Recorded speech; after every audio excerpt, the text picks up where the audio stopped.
This podcast includes explicit content. Listener discretion is advised.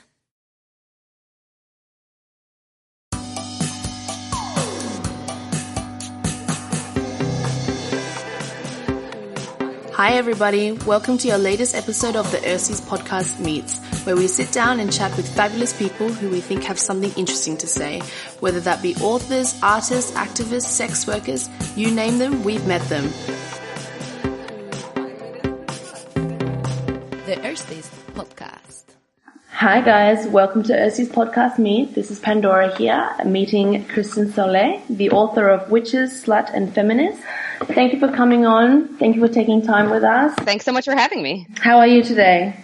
I'm good. Just ready to start a day in Brooklyn. Oh, nice. Okay, awesome. So maybe you could introduce yourself as well. Sure. So as you said, I'm a professor at the New School in New York City, and I teach undergraduate gender studies. The course I've been teaching for the past 4 years is called The Legacy of the Witch, and it's an introduction to feminist theory and social justice movements through the lens of the witch, from the early modern era through today. I also recently wrote a book based on the course called Witches, Sluts, Feminists. On top of that, I'm also a journalist and a curator. So that's pretty much it. Wow, incredible. I went onto your website, Sluts. It's amazing. It looks incredible. I wanted to find out your motivation for starting this website. Yeah, so it was about 5 years ago I started it, and at the time the word slut was popping up again in American media a lot as a derogatory term. Growing up, I always allied with that term. I felt it was representative of sexual freedom and fun and naughtiness and all the things you weren't supposed to be. And of course, it's also used to slut shame women and to abuse women and to ostracize women as well. So there are these two sides to it. Of course, it's not been reclaimed by everyone yet, nor does it have to be. But so yeah, at the time, there was one conservative commentator who called this woman who was speaking out for birth control access a slut, and then it sort of just became the word of the year. I think this was 2013. And so it really got me thinking of the word again, because I always thought it was NBD, whatever. Yeah, sluts, great. I call my friends sluts. It's cool. But I realized that's from a very small subsection of the culture, And, I was thinking that I really wanted to talk about alternative expressions of female sexuality, of queer sexuality, and bring the occult in while we're at it. These are all things I love. So why not just start a site? And then I just had a lot of friends who wanted to contribute, and it just snowballed, and here we are 5 years later. I think the information there is very, very, very important on there. What would you define as a witch? A witch, yes, that's a hard term to define. In very broadly, I would say someone who works with seen and unseen energies, someone who is in touch with the natural world, with the power of nature. I would say, you don't have to practice any one particular magical system to be a witch. Some people define the witch as just a powerful woman, because there is this real connection between the persecuted women in terms of the witch hunts of hundreds of years ago, but witches can be folks of any gender.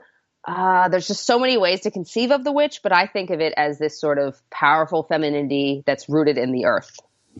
Yeah, so I read the book, The Witch, Sluts, Feminists, and it was, that would be good to do, no? It's like, I really, really enjoyed it, because when I came into witches, in a way I was thinking of Charmed and all these social kind of, TV presence witches. But when I was going through your book, I thought it was really incredible how much correlation it has with the contemporary world today, and how much it is about very strong women, and how strong women are being punished for that.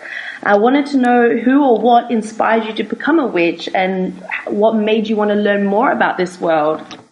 Well, my mom is a witch, but she didn't really use that term growing up. So she would call herself an intuitive, but she was very into teaching me how to, look for signs around you, So sort of use natural healing methods, hone your own individual powers of perception and intuition, things like that.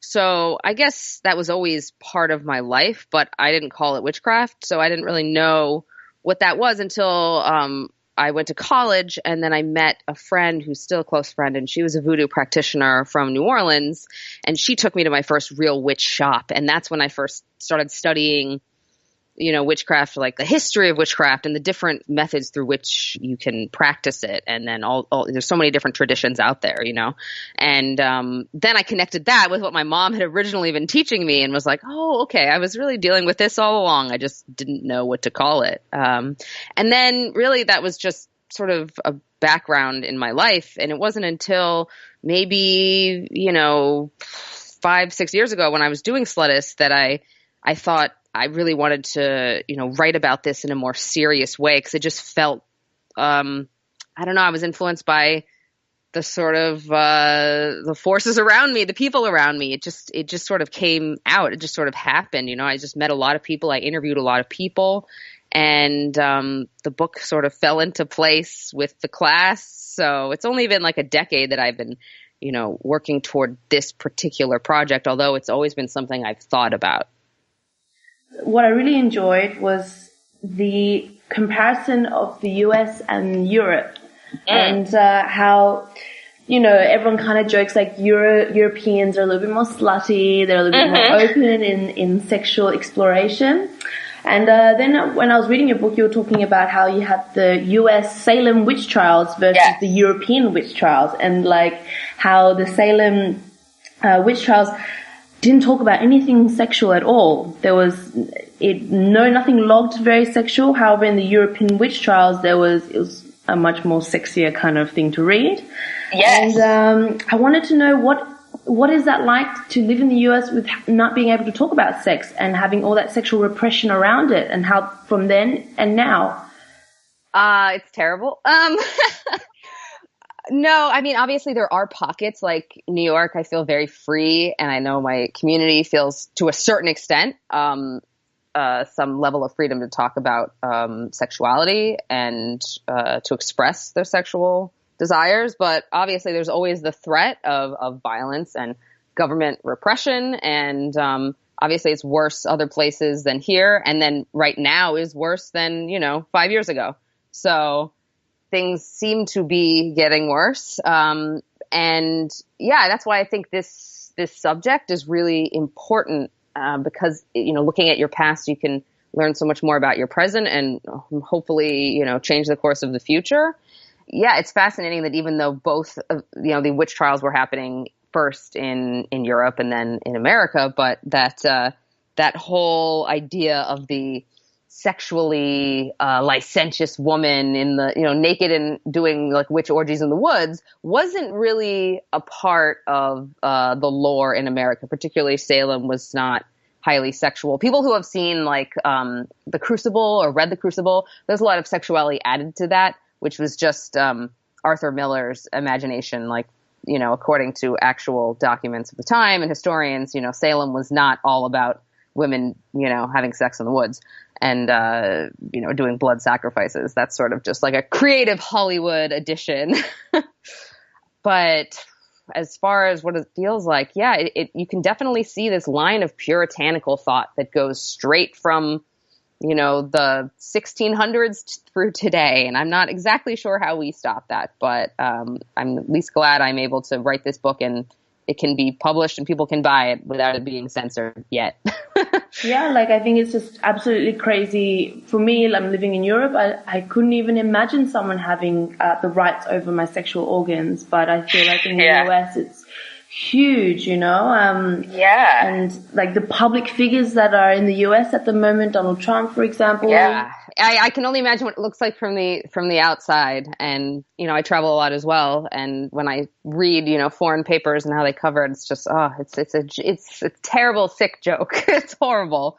I feel like everyone I know is trying to really shore up their activist positions and donate money and march in the streets and educate others and do what we can, because we feel our rights slipping away from us. And we're sort of trying the best we can to figure out how to not have that happen, There was like in the book you talked about midwives and how there was like the origins of the midwives. Like for me to this day, like midwives are like this guardian angel that will like, as a woman, will help you through your pregnancy and will make sure that it will go as well as possible. But you spoke in the book how midwives are seen as witches. If someone had a miscarriage, it was on the midwife's fault. They were this kind of alternative method of going through pregnancy. And I really wanted to find out, you could tell our listeners, like, the origin of the midwives and how they were perceived in that day.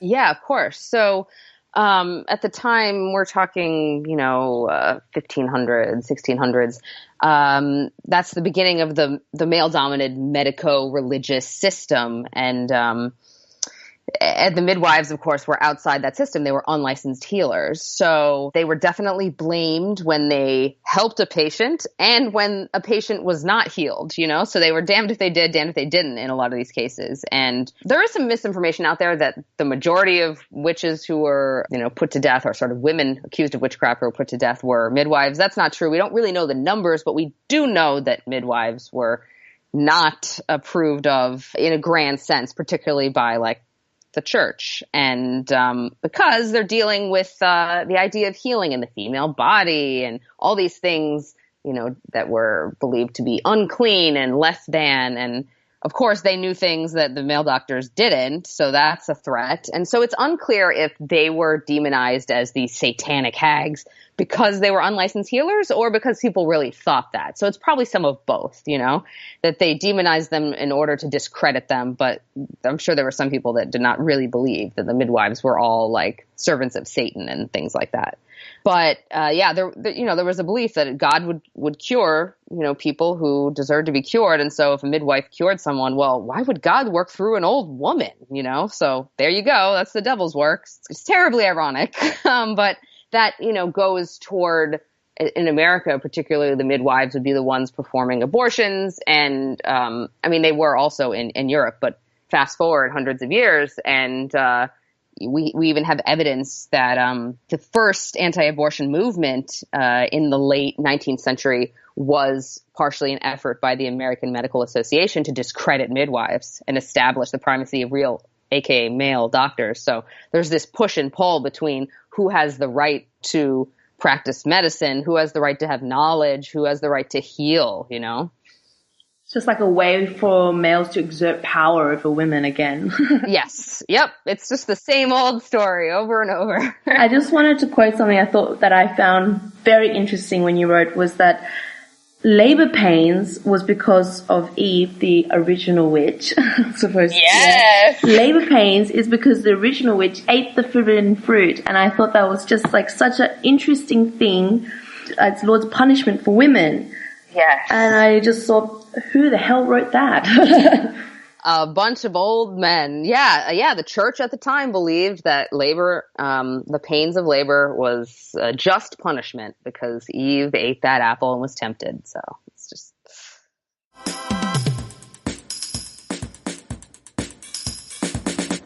So we finally have a sponsor. And this is none other than Ersties. That's right. The Ersties podcast sponsored by Ersties. Who would have thought it?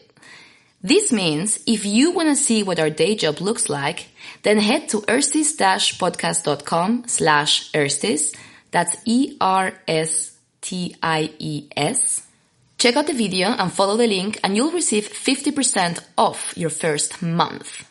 Please note that the content is 18+. One last time, ersties-podcast.com/Ersties. Click the link, 50% off your first month. And you must be over 18. Now, back to the pot.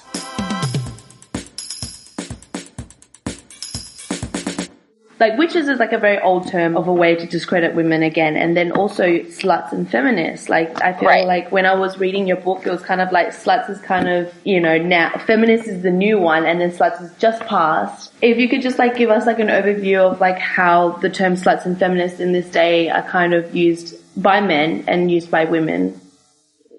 So like witch, the word witch was, hundreds of years ago, and it's still used today in some cases. Slut is used to police women's behavior. It's used to police female sexuality. It's used, to mark in groups and out groups, who's a good woman, who's a bad woman, etc. And, witch did the same. And of course, then people use the term witch, with pride now attached to various nature-based practices, and people use the term slut for all different reasons, but that's sort of been reclaimed. And obviously, feminism is a overarching belief system in gender equality that has allowed for the reclamation of these terms to a certain extent. And of course, the word feminist too is also, I suppose, in certain circles, an insult as well. So, yeah, I just want to understand why feminist is now this new taboo word, Well, I think there's so much misinformation and there's a lot of misunderstandings about what the goal of feminism would be. And of course, there's so many different feminists who have different goals, and there's infighting as well. So it just all leads, I think, to a lot of confusion and fear, and people in power don't want to, men in power don't want to give up, their rights. So yeah, and they don't have to give up their rights, but the idea of not being like dominating everything is frightening for certain folks. So I think that's why it's such a threatening term, I think it's very interesting. I feel like with the term like witches, like I was watching, Love Witch, because I was reading your book, and it was a very incredible movie.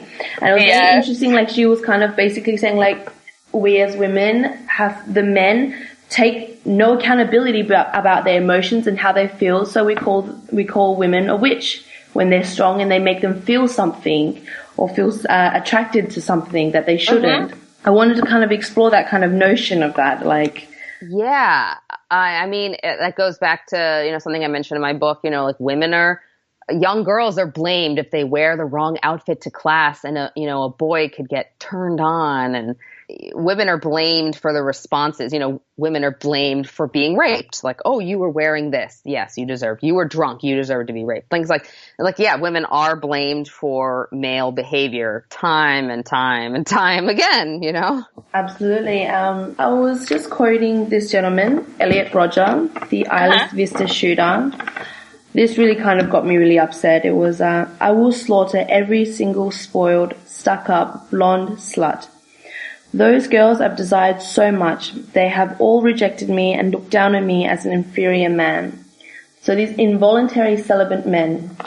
Yeah. And I really wanted to explore this idea of how these men are so violent and they objectify women because they can't achieve something, because they have their own sexual failings. What is that like in the US, and how is it really dominating over there? Well, yeah, there was another incel attack recently. It's more like representative of this larger issue, and I think that's why feminism is useful for people of any gender expression, because in the world, there's this idea that women are prizes or objects, as you say, that are rewarded to good or successful men, and that's the mark of, their worth as a man. And so then you have these men who, for whatever reason, aren't able to have as much sex as they want or have a girlfriend or whatever, and because they feel that, they are owed that women are not equal humans, but just a prize to be won, that they let loose their rage on society, when obviously, there are plenty of men who don't believe that women are prizes to be won and objects to carry around as trophies. But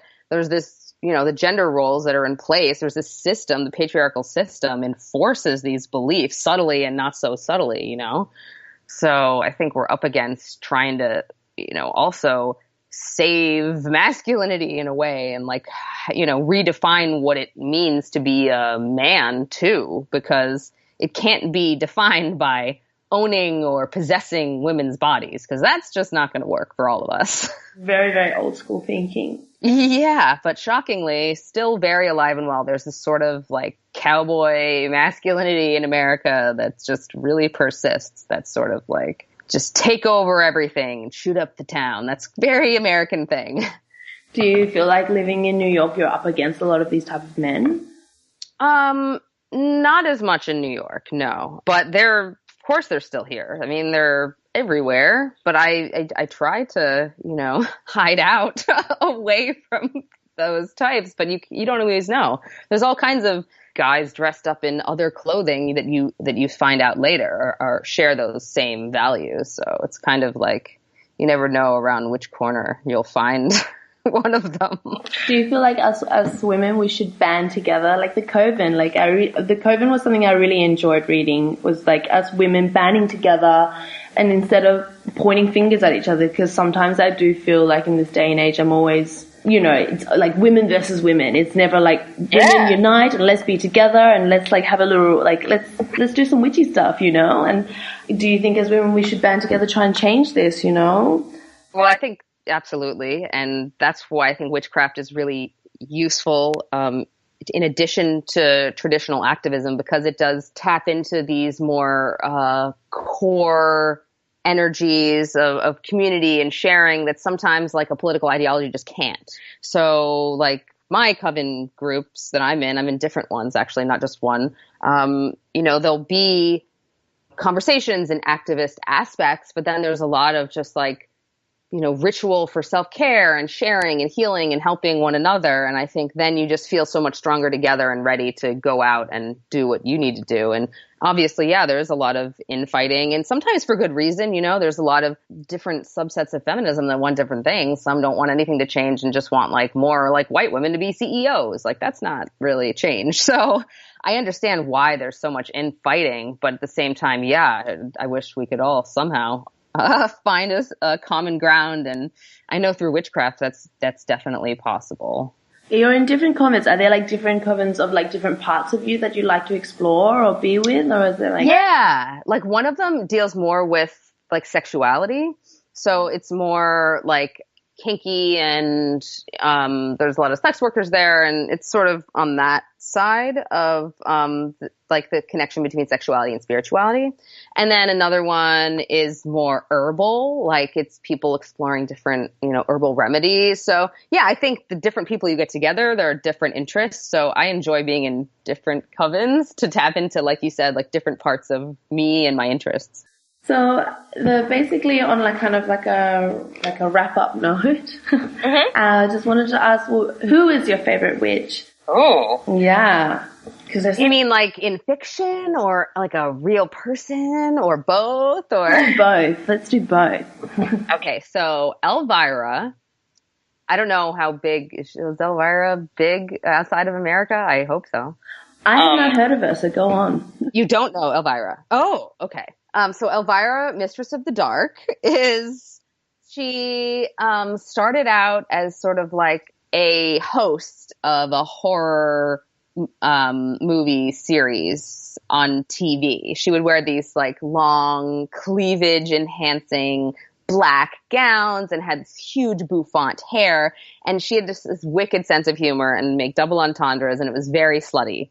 And she started out like in the early 80s. And then she was able to be in her own movies, and now she makes appearances at theme parks. Like at this point, she's like in her 60s, but she's been around, from before I was born. And I just love her because, and she's also in the first film she's in, she comes out as a witch. So she adds this element of humor. I think a lot of what's missing sometimes in, representations of witches and witchcraft is humor, like humor. Like people are funny, people like to joke around, people are awkward, and she is super slutty and stunning to look at, but then can be very bumbling and silly and funny and make great jokes. So I love her.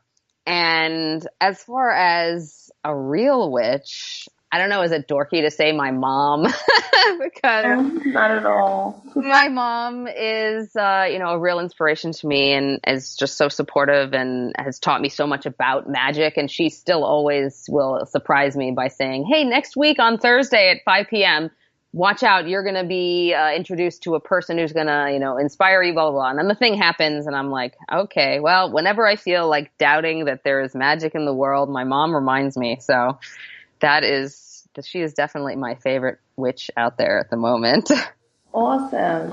I see that you're doing something with Slut Ever. Is there any chance you can tell us anything about it or when it's going to come out? Or? Yes, sure. So we shot an episode about sex magic, and I saw you had Vanessa Cuccia on your show. Yes, for Chakra Rubs, yeah. Yeah, so part of it is an interview with me about my book and my work and sex magic, and then part of it is a ritual that Carly and Vanessa and I and our friend Sarah Potter did. So we all teach Carly about using a shock rub for manifestation. So basically how to do masturbation magic. We shot it a couple weeks ago. It should be out in the fall, they're hoping, but I'm not exactly sure. But it was a really exciting experience and I can't wait to see it. I'm so excited. I really want one of her chakra rubs, man. They're like a piece of art. You have to buy one. It is so worth it. I got my first one like 5 years ago and I've added to my collection ever since. I have a lot of them now. I love it. Oh, they have, like, I love all her, like, the categories that she has as well. It's really incredible. Yeah, there's really a shock rub for everything. For all our listeners out there who are interested in finding more about witches, sluts, and feminists, do you know where they can possibly buy your book or maybe find more information about you as a person? Yes, my website is KristenSollee, KristenSollee.com, and my book's in all kinds of places. I know it's on Amazon for European customers. That's probably the easiest. That's where I got mine. Yay! And some indie bookstores have it for sure. And everything. And slutist.com, SLUTIST, also has some info. So all those places. Oh, thank you so much for being so good. Oh, thank you so much for having me. I can't wait to listen. Thanks for listening to another episode of the Ersties Podcast Meets. Don't forget to subscribe to the podcast wherever you like to listen to. New episodes come out on the first Friday of every month, and more of these episodes coming your way. Follow us on Twitter at Ersties Podcast and you won't miss a thing. Bye.